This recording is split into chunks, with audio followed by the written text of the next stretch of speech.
me vois pas représentée. Il y a beaucoup de stéréotypes. J'étais assis à côté de lui pendant 4 heures. C'était un truc de fou. Et je réalise, en fait, c'est vrai, en fait.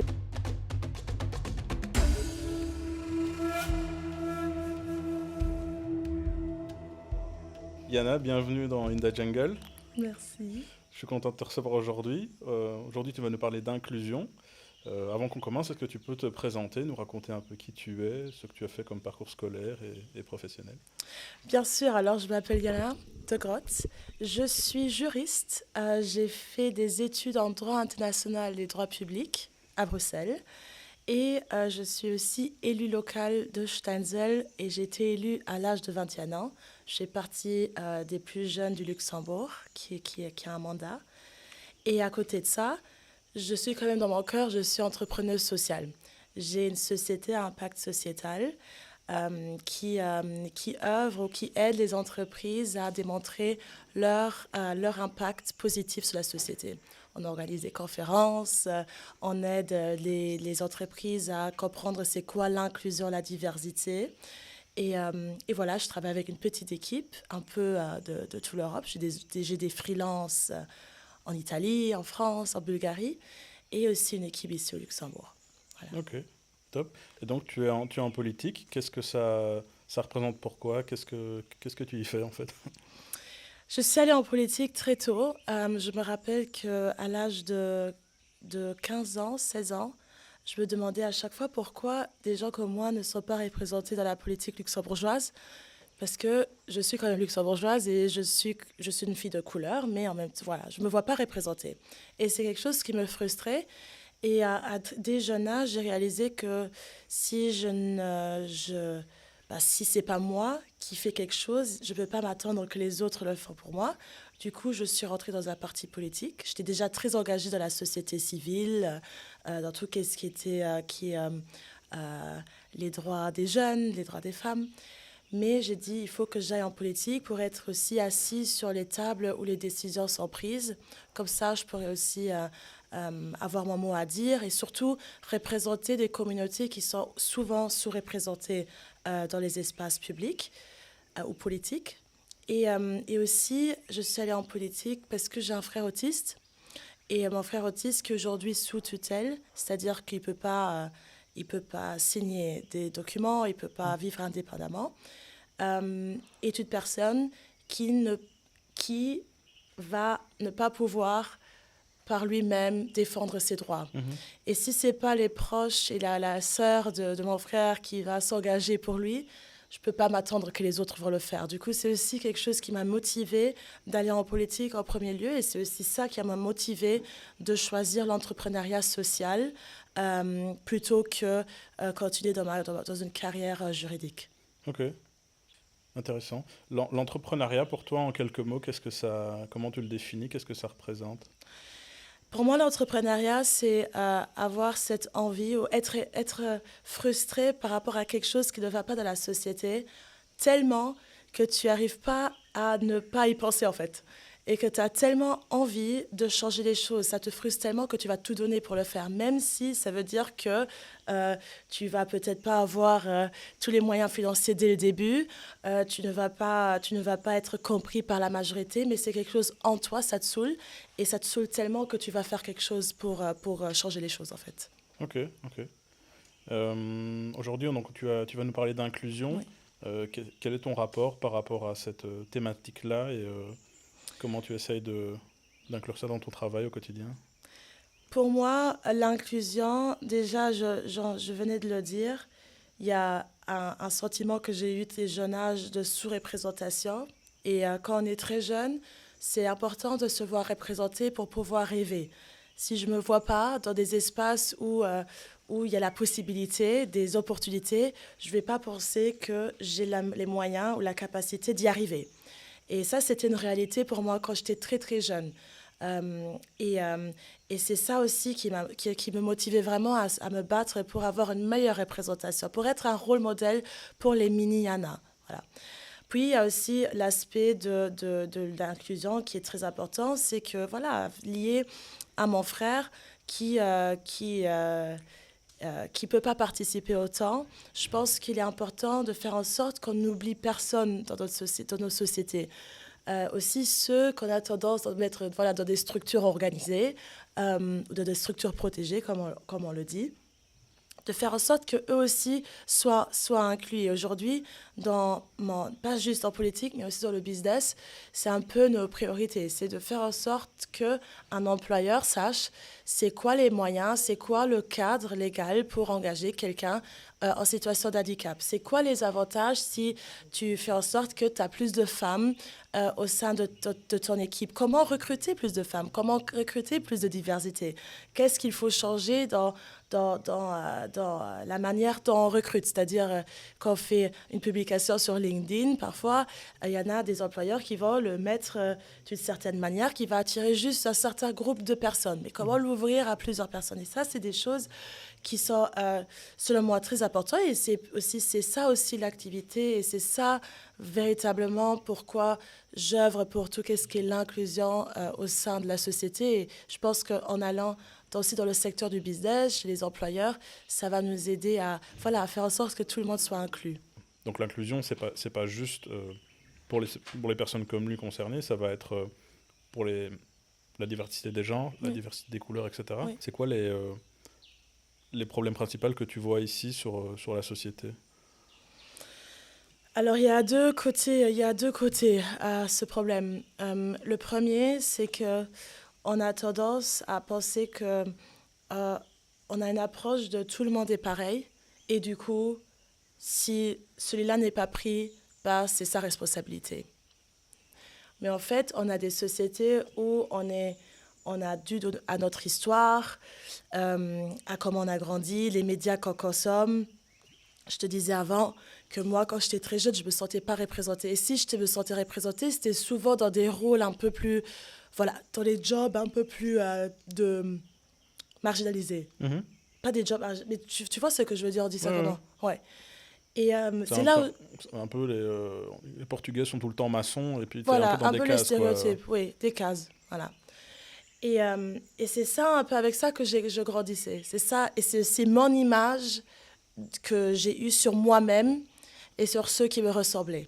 Mm-hmm. Et du coup, aujourd'hui, on ne peut pas dire que on est tous pareils, oui, on est tous des humains, mais dû à notre histoire et à ce qu'on consomme, on a des stéréotypes qui sont enracinés en nous, on a des préjugés, c'est naturel de les avoir, et moi, je pense qu'il faut il faut déjà le reconnaître et puis aider à les déconstruire. Et moi, je fais partie de ces gens où je pense que j'ai encore des choses à apprendre, parce que moi aussi, j'ai des préjugés. Mm-hmm. Je me suis déjà vue fermer ma porte de voiture à la gare si je voyais quelqu'un de couleur qui passe et qui marche peut-être un peu pas droit, je me vois fermer la porte.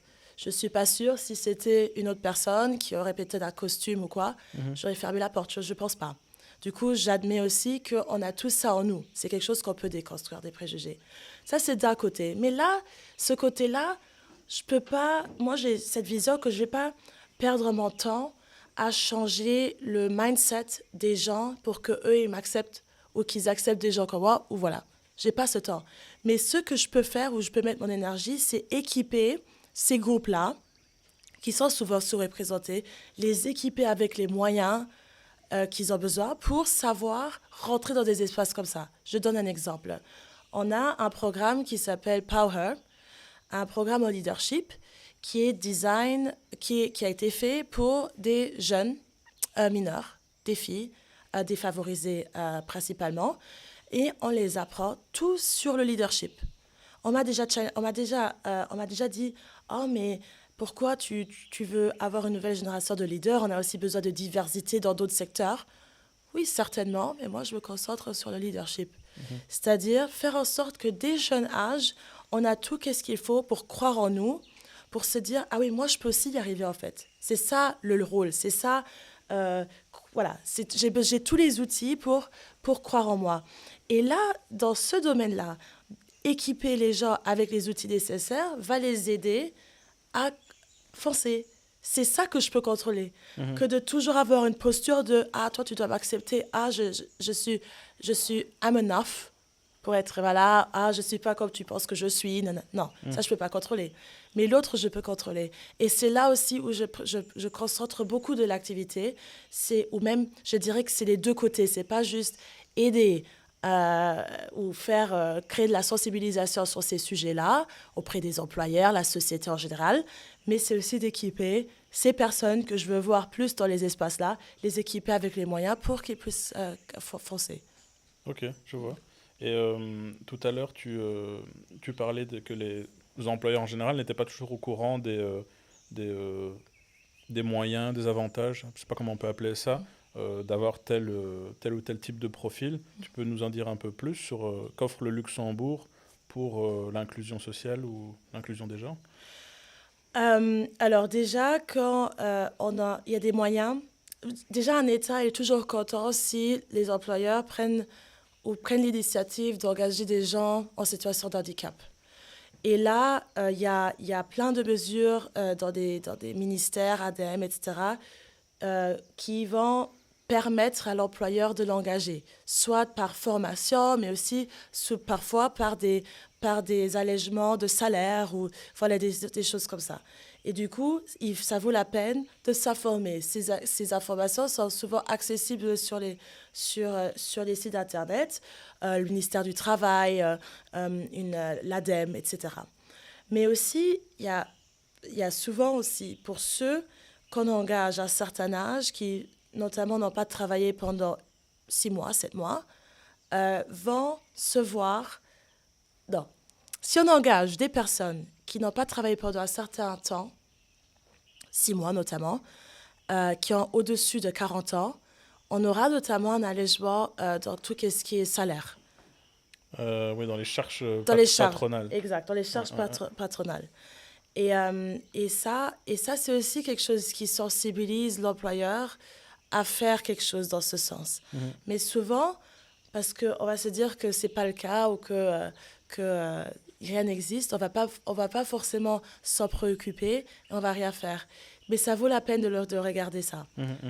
Parce que l'État, si on rentre dans les objectifs que l'État se pose, c'est-à-dire faire en sorte qu'on est plus inclusif dans notre recrutement, etc., on a souvent des soutiens. Et dans le cadre de recruter un senior, bon là c'est facile à visualiser, tu sais que tu vas acheter en quelque sorte une expérience, etc. Mais dans le cadre de travailleurs handicapés, peu importe le handicap, comment tu fais pour passer le cap où l'entrepreneur, où la petite PME, elle va se dire il va falloir être derrière, ça va être du temps, de l'énergie à prendre en plus. Est-ce qu'il y a un palier en termes de volume de société où ça va réellement être possible d'engager des travailleurs handicapés? Est-ce que tu vois ça? Est-ce que tu as des solutions pour convaincre les gens? Comment tu abordes la chose? Moi, je pense que c'est un truc cas par cas, bien sûr. Je pense que c'est quelque chose qu'on doit regarder cas par cas. Bien sûr, il y a des handicaps où le petit entrepreneur ne pourra pas cadrer s'il a encore d'autres choses à faire, d'autres risques. Parce qu'un entrepreneur prend souvent des risques, il doit travailler beaucoup. Il ne pourra pas cadrer tous les handicaps par lui-même. Ça, c'est sûr et certain. Par contre, je pense que l'entrepreneur pourra quand même travailler en collaboration avec des entités comme la mienne, notamment, où nous, notre but, c'est quand même de faciliter ce recrutement. Et nous, on sera là pour aider, ou pour donner le cadre juridique, faire comprendre, c'est ça les moyens que tu pourras avoir. Tu auras accès peut-être à une assistante, peut-être les parents de l'enfant ou de cette personne ont les moyens aussi de venir aider parfois dans la société. On ne sait jamais, parce que souvent, on a quand même les parents des gens qui sont en situation de handicap, ceux qui sont sous tutelle, sont souvent des personnes qui ont dû abandonner leur travail par manque de structures adaptées pour leur enfant ici dans le pays. Alors, c'est des gens qui sont de toute façon tout le temps avec leur enfant. Maintenant, la personne-là pourra, au début, même venir avec. Parce qu'il n'y a rien de plus beau pour une mère que de voir son enfant avoir une activité dans la journée. La personne pourra venir avec. Mais en tout cas, ce que je pense, c'est que si un entrepreneur veut le faire et qui est sensibilisé déjà au sujet, déjà, être sensibilisé, ça veut dire savoir c'est quoi la situation au Luxembourg actuellement, que certes, nous, ici, on a des structures, on a plus de structures que dans d'autres pays, mais en même temps, il y a des grandes listes d'attente pour entrer dans des structures comme ça. Souvent, c'est de 2 ans. Tu attends 2 ans, tu te mets déjà sur une liste et on prend au fur et à mesure, on prend les personnes sur cette liste. Et déjà, sensibiliser l'entrepreneur à dire, écoute, on a plein de gens qui souvent ont des talents cachés, mais qui ne sont pas employés. Voilà.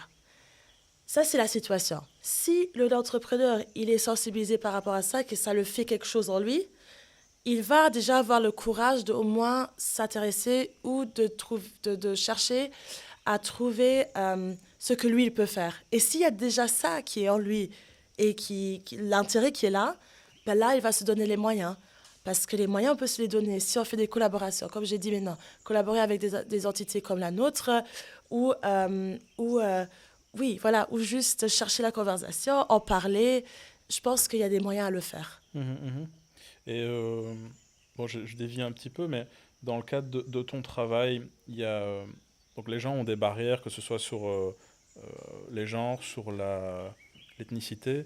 Est-ce que tu vois aussi des barrières par rapport à la génération, la Gen Z, et au comportement, c'est-à-dire, je vais vulgariser, mais on va trouver parfois que les jeunes sont un peu amortis, et tu vois, et au final, c'est peut-être des gens qui ont toutes les capacités pour bosser, etc., mais juste le fait d'avoir un comportement parce qu'ils sortent de l'adolescence, enfin, parce qu'ils sont jeunes, etc., ça, tu vas aussi aider à travailler pour qu'ils arrivent à mieux se présenter, etc., ou...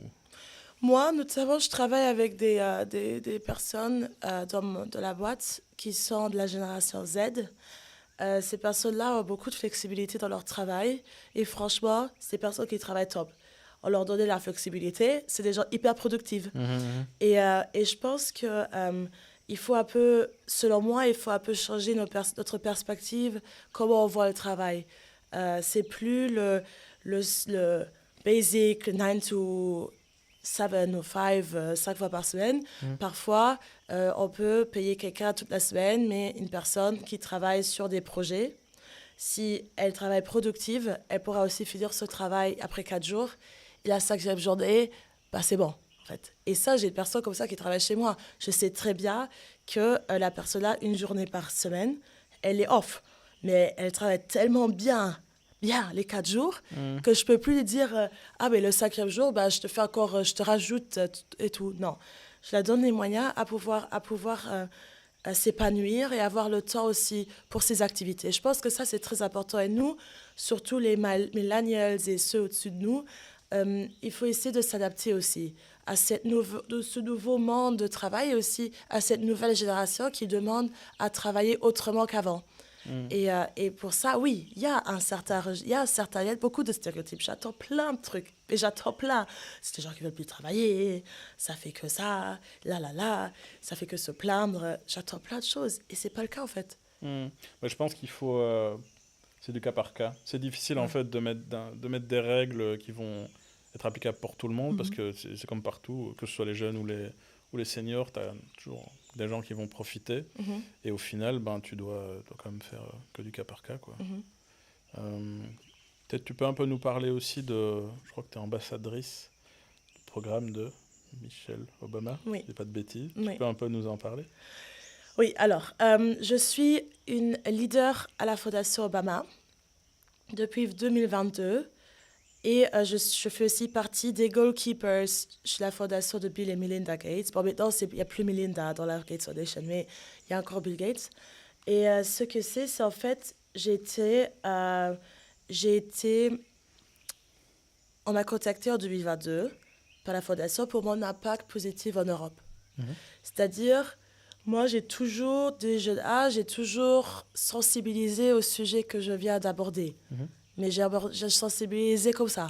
C'est-à-dire, concrètement, ça veut dire que dans une institution européenne, dans une organisation européenne, j'étais invitée pour une consultation de recommandation à une loi. Et je vais demander des questions comme pourquoi il n'y a pas de jeunes femmes ici à la table? Pourquoi on est juste nous? Voilà, je commence à un peu avoir ces conversations-là à des jeunes âges. Et tout ça, tout cet impact a été reconnu jusqu'à Chicago. Et il y a la fondation de Barack et Michelle Obama qui m'ont contacté en disant that Barack Obama might be interested to support your leadership. Est-ce qu'on peut avoir un call? Et moi, bien sûr, quand j'ai vu ça, je me suis dit, mais quel troll j'ai encore là maintenant? C'est qui m'envoie ça, en fait? Ça, c'est pas vrai. Bon, j'étais dans un train de Paris à Strasbourg pour donner une formation au Conseil de l'Europe pour jeunes. Et j'avais encore 25 minutes pour arriver à Strasbourg. Et j'ai dit, je vais répondre à ces 2 questions en 25 minutes. Parce que j'en suis sûre que de toute façon, c'est quelque chose. Je ne prenais pas ça au sérieux. J'ai répondu. Et un mois après, on m'a envoyé, oui, tu as été sélectionné. Bon, c'était en hiver. Hein. C'était en hiver 2021. Et en janvier 2022, on a du coup notre première séance, la séance inaugurale de ce cohorte de 36 personnes. Moi, je rentre dans ce Zoom, je vois des jeunes adultes, on fait un tour de table, on fait un tour, tout le monde se présente, et je réalise en fait que ça, c'est un truc, c'est vrai en fait, c'est pas qu'est-ce que je pensais, et que ça, c'est vraiment la fondation de Barack et Michelle Obama. Qu'est-ce qu'on a fait là-bas? C'est pendant 6 mois, on a fait des cours avec la Howard University sur tout ce qui est leadership, prise de parole en public, apprendre sur la politique. On a rencontré des gens comme le bourgmestre de Londres, l'ex-première ministre de la Nouvelle-Zélande, Jacinda, celui qui a écrit le discours de Barack Obama, Yes We Can, Ben Rhodes, bon, plein de personnages comme ça. Et c'était une expérience qui a changé ma vie. Je l'ai rencontré aussi, Barack Obama, déjà en visio. J'ai déjà vu en visio, j'ai déjà vu en personne à Danemark en 2022. J'étais là-bas. J'étais assis à côté de lui pendant 4 heures. Et c'était un truc assez intimidant, impressionnant, parce que être assis à côté de Barack Obama, moi, je ne comprenais plus rien.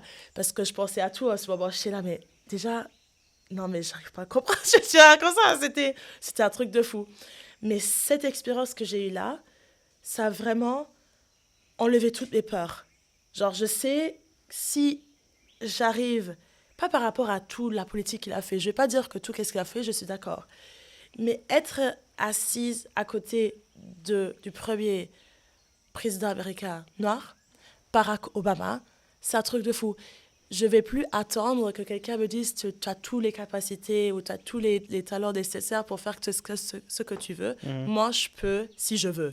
Et là, après ça, je suis sortie de cette conférence et je me dis, I'm unstoppable now. I'm going to do what I want. Je suis revenue et j'ai fait, à partir de là, je faisais tous mes projets que j'ai envie de faire, je les fais et je fonce. Moi, je comprends, ça, je peux comprendre. J'ai eu à mon niveau, à une autre échelle, une expérience similaire, etc. Où j'avais dit, c'était en secondaire, mon prof d'infographie, je ne savais plus pourquoi j'ai dit je veux être riche. Ce qui n'est pas le cas. Ce qui est pas le cas. Il m'a dit, il faut être le meilleur. Alors, si tu veux être riche, je lui ai répondu ça comme ça. Et puis, ça m'a une petite voix au fond de moi qui m'a dit, vas-y, donne-toi à fond, etc. Et quand j'étais plus jeune, j'ai participé à quelque chose qui s'appelle les World Skills, qui est l'équivalent des Jeux Olympiques pour les métiers techniques et manuels. Et pareil, quoi, on avait été voir un centre de formation en imprimerie avec l'école, et le formateur qui nous présentait était un des formateurs et experts pour la partie métier, impression, etc. Et donc il nous présentait le centre qui était le CP GRA à Gosselies. Et quelques semaines ou mois après, il y avait une sélection qui était présélection qui était organisée là-bas, dont une pour la partie graphic design, donc ce qui était mes études. Et je suis allé en fait un peu avec les mains dans les poches, parce que voilà, je me dis qui ne tente rien à rien. Je trouve que j'ai passé les présélections, et puis après on avait des sélections pendant 2 jours, qui sont les comment ça s'appelle, je ne sais plus comment ça s'appelle en Belgique, mais bref, c'est 2 jours dans toute la Belgique où tous les centres de formation, les écoles vont présélectionner leurs candidats. Donc là, on est 10, 15, ça dépend des métiers. 2 jours d'épreuve. Et puis je me retrouve pareil à avoir obtenu le maximum de points qu'on pouvait cumuler sur ce truc-là. Et je me retrouve dans la délégation belge pour les WorldSkills. À l'époque, c'était à Londres en 2011. Et voilà, et puis après, on est formé par un formateur, on est formé aux soft skills, et puis tu te retrouves à, je sais pas quel âge j'avais, je crois, peut-être 21 ans, je devais avoir. Tu te retrouves à Londres dans un cadre olympique, parce que c'est immense, c'est les mêmes infrastructures, etc. Et, euh, et ouais, bref, Voilà. ça, une fois que tu es là après, en fait, t'es remonté en termes de motivation et de capacité, parce que tu dis, ok, il y a quelques mois, j'étais juste dans ma chambre d'étudiant, et puis aujourd'hui, ben, tu participes ça, c'était une fierté aussi à l'époque. Bon, j'ai pas fait un podium à Londres, mais voilà, chouette expérience, super enrichissante. Tu rencontres des gens de ton métier, de tous les pays du monde. Donc, ouais. Mais c'est exactement ça. C'est cette expérience qui te montre que c'est possible. Et souvent, moi, je sais pas si c'était comment pour toi, mais pour moi, j'ai quand même, dans ma jeunesse, je croyais pas en moi. Moi, je croyais moi pas. j'ai toujours du mal à... encore aujourd'hui, moi. Ouais. C'est beaucoup de barrières, etc. Et même au niveau de l'entrepreneuriat, par rapport, quand tu disais que tu formais au leadership, etc., la première chose qui me vient en tête, c'est que tu vas leur faire gagner du temps. Mhm. Parce qu'ils vont prendre conscience de certaines choses dès le début de leur capacité. Et moi, à contrario, j'ai dû un peu allez, défoncer toutes les barrières que j'avais, tous les blocages, etc. Et encore aujourd'hui, il y en a encore plein. Ça fait partie du process, j'ai envie de dire. Mhm. Mais ouais, c'est du temps perdu, alors qu'au final, c'est des choses, une fois que tu es conscient que tu es capable de les faire, ça enlève... Oui, bien sûr, bien sûr. Il y a plein de barrières. Mais c'est vrai que souvent, il faut... Déjà, moi, je pense aussi, quelque chose qui est important, c'est d'avoir des groupes, des communautés. Moi, à Berlin, je vais souvent à Berlin pour un peu échapper.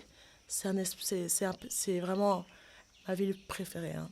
Et beaucoup d'entrepreneurs vont aussi là-bas pour un peu se défouler. Mais moi, je suis souvent à Berlin. Là, j'ai un groupe sur WhatsApp d'entrepreneurs. Voilà. On va là, j'ai écrit, on va aller manger ensemble, on vient ensemble et on parle. Et les gens te comprennent. Parce que souvent, quand on est entouré des gens qui ne comprennent pas vraiment pourquoi on fait ce qu'on fait et pourquoi on a encore continué à le faire, même si apparemment ça ne marche pas, mais tu continues quand même, mais elle continue quand même, c'est hyper important de s'entourer des gens qui comprennent. Et moi, je te dis la vérité, au Luxembourg, voilà, surtout que moi, j'ai fait du impact entrepreneurship, le social entrepreneurship. Quand j'ai fait mes élections nationales en octobre, et j'ai mis ça en dessous de ma photo, parce que en fait, je suis juriste. Mais moi, je trouve qu'être juriste et entrepreneur, c'est pas être entrepreneur, c'est être entrepreneur. On n'est pas entrepreneur le week-end. Voilà. Moi, j'ai mis en dessous de ma photo, mon nom, j'ai mis Yana de Grotte, social entrepreneur. Mais on m'a fait des commentaires. Tu étudies encore? Ah, mais c'est quoi social, hein? Social VAT? Oui, social... les gens ne comprennent pas. Les gens ne comprennent pas. Pour les élections européennes, moi, j'ai mis juriste. Non, mais écoute, voilà, j'ai mis juriste. Et ça fonctionne, parce que les gens, ça fonctionnait mieux, hein. Mais ils te mettent dans une case, en fait, et ils mettent une étiquette. Oui, mettent une étiquette, ils se disent, ah là, on la prend au sérieux, ah, elle a fait le droit, ah, c'est bien. Ouais. Mais quelqu'un qui entreprend et qui prend des risques, c'est quand même une personne comme ça que tu veux aussi avoir en politique. Ça manque, ça. C'est pour ça nos lois, surtout qu'est-ce qui est être indépendant, toutes ces questions-là, c'est lacunaire. Parce qu'on n'a pas les vrais entrepreneurs qui considèrent la politique comme un espace où ils peuvent créer du changement. C'est pas le cas. C'est pas le cas. Et ça, c'est un gros problème, je trouve. Moi, il y a quelque chose que je trouve un peu dommage dans la communication. Alors, c'est valable sur plein de sujets, hein, sur l'inclusion, le vegan, etc. C'est la façon dont c'est communiqué. C'est tourné pour faire culpabiliser les gens. Et je trouve que c'est pas la bonne approche. Parce que quelqu'un qui me dit pourquoi t'as pas de collaborateurs filles, etc. Ben, c'est pas parce que j'ai pas envie d'avoir de collaborateurs filles, c'est juste que t'entreprends, tout ne se passe pas toujours comme tu veux, et les choses se font comme elles viennent, tu vois. Mais il y a cette espèce de réflexe de faire culpabiliser les gens pour essayer de les faire remettre en question, etc. Et je trouve que c'est pas la bonne approche. ici, l'exemple que je te donnais avant, c'était pas dans un cadre d'entreprise. Hein. C'était plutôt, on va dire, on consulte des lois et c'est du pro bono en plus. C'est vraiment prendre des gens de la société civile et dire, venez, ici c'est la loi et c'est votre input qu'on prend et puis on va faire des modifications ou pas. Et là, les institutions peuvent quand même, ils ont les moyens pour pouvoir faire un peu plus de travail et chercher aussi dans les organisations civiles, ces organisations-là qui sont des groupements de groupes minoritaires notamment. Ça, ils peuvent le faire. Bien sûr, ce que tu dis, tu as absolument raison. Tu as absolument raison. Parce que moi, surtout moi, je suis aussi moi-même dans ce cas, parfois, it's going with the flow. Et le flow, parfois, c'est ça. Je n'ai pas forcément le réflexe à réfléchir. Ah, mais là, maintenant, j'ai une personne de 35 ans. Maintenant, je voudrais que j'ai une personne de 40 ans. C'est valable pour plein de choses. Ouais, hein. Ça peut être... là, on parle des gens, mais ça peut être sur des normes RSE, ça peut être sur plein de trucs. Et quand tu es dans ce cas-là, comment tu abordes la chose pour faire passer le message aux gens, sans les faire culpabiliser, etc. Est-ce qu'il y a des techniques? Est-ce qu'il y a une approche dans la communication qui marche et que... Déjà, il faut déjà montrer c'est quoi l'avantage d'avoir une équipe diversifiée. Bon, je ne sais pas si je peux dire des exemples de sociétés, mais Zalando. Si on regarde le site de Zalando, c'est hyper bien parce que même dans la page de job ou même comment ils représentent leur modèle et tout, c'est hyper diversifié. Là, eux ne doivent même plus doivent même pas faire énormément d'efforts pour avoir une diversité de candidats qui vont répondre à leur appel de candidature parce que leur communication de leur marque communique de manière déjà très inclusive. Et c'est bien d'avoir ça en tant que boîte. C'est bien de communiquer comme ça parce que déjà, tu as plus de clients, tu attires beaucoup plus de gens. Moi, ça a un effet énorme si je vais acheter chez une marque qui va aussi utiliser des modèles métis. Déjà, je vais savoir c'est comment la couleur va être sur ma peau. Parce que pas toutes les couleurs me vont vice-versa. Bref, je vais être beaucoup plus attirée d'acheter le produit. Et c'est ça qu'il faut véhiculer. La question sur la culpabilité, je pense qu'il y a aussi la question sur le public shaming dans les boîtes. Souvent maintenant, on va dire, si maintenant on est face à une situation où un employé va dire quelque chose de discriminatoire à une autre personne, est-ce qu'il faut l'afficher devant tout le monde? Il y en a qui vont dire oui. Moi, je dis non.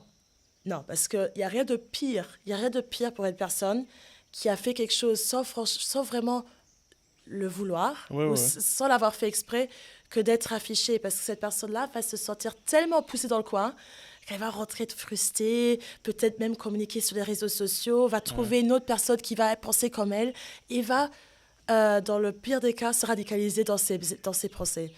Moi, je suis d'avis qu'il faut d'abord sortir la personne en disant, écoute, tu peux pas faire un commentaire comme ça par rapport à les cheveux de cette femme, parce que lié à l'histoire, on fait pas ça. La personne-là va se sentir mal à l'aise. Peut-être tu pourras aller chez cette personne en disant, écoute, l'autre m'a dit que qu'est-ce que j'ai fait, c'était pas bien, je m'excuse, je le ferai plus. C'est beaucoup plus efficace que de dire, you don't do this. Et il y en a en Amérique, ils commencent à faire du public shaming dans les boîtes. Moi, je ne suis pas d'avis que c'est quelque chose qui fonctionne. Non, je ne pense pas non plus. Ouais. Moi, je te propose un petit exercice. On a capturé un serpent, on a extrait son venin, c'est un venin de vérité. Donc, je vais te proposer de boire un petit shot. Et l'idée, c'est que tu nous racontes une anecdote, une shit stories, qui t'est arrivée à quelqu'un d'autre. Tu peux anonymiser, tu fais comme tu veux. Mais voilà, sans langue de bois et... Donc voilà, je te propose. Merci. Et toi, tu bois avec moi? Oui, quand même. Allez, santé. Santé.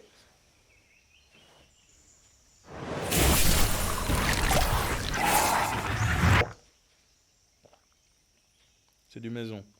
C'est bon. C'est bon? Mais moi, j'ai bu tout en même temps. Tout le monde fait ça, mais... C'est bien, maintenant, on va me juger en plus. Tout le monde est alcoolique ici. Non, ils ont tous fait ça, je te promets. Rassure-toi.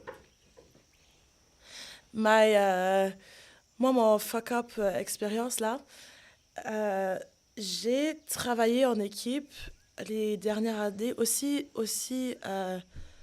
Pendant mes études, je faisais toujours de l'activité à côté. Et je me suis associée à des personnes top, hein. On a eu des belles années. Mais à partir d'un moment, j'ai réalisé qu'en fait, ça n'a pas vraiment de sens comment travailler. C'est juste qu'on a marché ici, je travaille avec des gens un peu de l'extérieur, mais j'ai besoin des gens ici. Parce que qu'est-ce que je fais? C'est du travail de terrain. Et c'est pas du... Voilà, c'est du travail de terrain.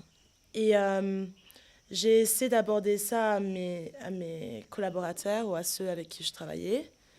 La discussion, ça n'allait pas du tout, en fait. On n'arrivait pas à dialoguer. Et en fait, il n'y avait pas de dialogue parce que il n'y avait pas de... Par peur d'être confronté avec ce que moi, je voulais dire à mon équipe, là, on me fuyait. Mais on me fuit en me faisant de la publicité mauvaise, genre en contact mon réseau, en contact mes partenaires, les gens que je connais. Et je suis publique au Luxembourg, alors du coup, on va jouer aussi avec ça. Et ça, je pense que c'est une expérience assez difficile parce qu'on utilise le fait que je suis publique pour me mettre sous pression. Et c'est un peu, c'est comme du chantage, quoi. On va commencer à te dire que sois honnête, sinon, nanana. Et pour moi, c'était une expérience très difficile, mais en même temps, je m'accorde que je suis jeune et que je ne peux pas tout savoir dès le début. Ouais. Maintenant, je sais pour les prochaines fois que déjà avec qui on travaille, même s'il y a une amitié qui va se former, il faut quand même garder une certaine... Des règles. Oui, il faut avoir des règles. C'est très important. Il faut pas laisser trop de traces digitales parce que, tu sais, comment dire, parfois on va partager des choses en confiance. C'est pas forcément des choses mauvaises, mais c'est des choses sur nous, notre vie. Et il faut pas donner le pouvoir à une autre personne d'utiliser ça contre nous. C'est ça qui va vraiment, vraiment blesser parce que tu utilises vraiment tu utilises des choses privées pour ton propre bénéfice. Et ça, c'est pour moi une expérience que j'ai fait. Aujourd'hui, on ne travaille plus ensemble, mais ça a été assez compliqué parce qu'il y a d'un côté une envie d'échanger, genre de trouver des solutions en se disant on ne peut vraiment plus travailler ensemble, ça c'est sûr, mais comment est-ce qu'on peut s'accorder sur comment se séparer que de se séparer, pas vouloir la confrontation, mais en même temps vouloir gâcher tout qu'est-ce que moi je me suis construit ici dans mon propre pays. Et d'une autre manière, tu ouvres aussi les portes à des autres. Moi, j'ouvre les portes énormes à mon réseau, les gens que je connais ici. Et on ouvre ça et après on utilise ça où on veut me mettre mal devant ces personnes-là. C'est chaud. Et ça, je pense, c'était une expérience assez difficile pour moi. Mais je peux juste en apprendre et faire mieux la prochaine fois. Tu es obligé de passer par là au final pour Ouais. l'apprendre. Ouais.